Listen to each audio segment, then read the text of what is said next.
Je suis Laurence Rivin, gérante de la start-up Nanobactéries. Je suis par ailleurs l'une des associées de l'entreprise dans laquelle j'investis chaque année, ce qui montre la confiance que j'ai dans les recherches menées et dans l'équipe qui y participe.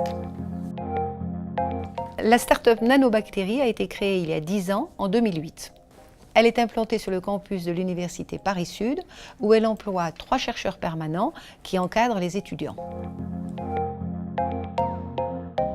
La société Nanobactéries, c'est une société de biotechnologie qui développe un traitement contre le cancer à l'aide de nanoparticules qui sont produites par les bactéries. En fait, ce sont des tout petits minéraux qu'on introduit dans les tumeurs et qu'on chauffe pour détruire les tumeurs. Donc ça, c'est l'activité de la société.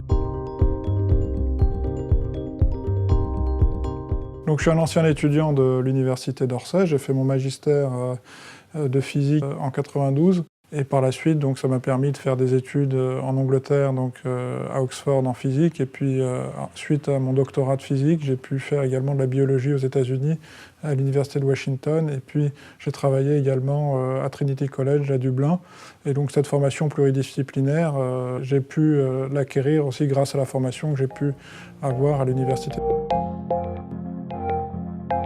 J'ai appris que l'Université Paris-Sud avait des locaux qui étaient disponibles et qu'elle était prête à accueillir des startups. Donc j'ai contacté la personne responsable des infrastructures et suite au contact que j'ai eu avec le doyen, donc j'ai pu installer la startup à l'université. Ça a été quelque chose de très positif puisque ça a permis à la startup d'établir de nombreuses collaborations scientifiques avec des laboratoires de l'université.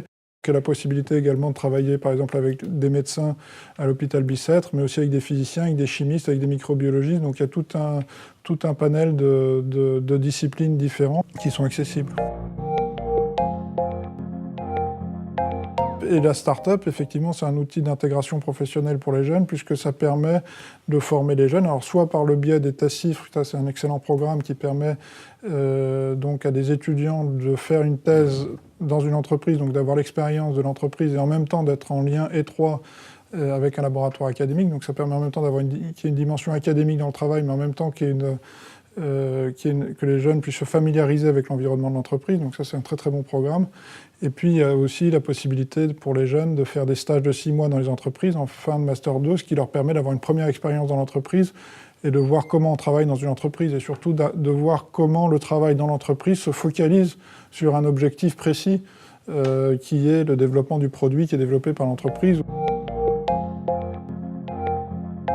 L'intérêt d'avoir la start-up installée sur le campus de l'université, c'est que ça permet d'avoir une proximité avec l'université, donc d'avoir un lien fort avec l'université, que le travail de la start-up soit vraiment lié aussi à ce qui se fait dans l'université. Donc ça permet aussi aux étudiants d'être en même temps dans la start-up, mais tout en gardant un lien fort avec l'université.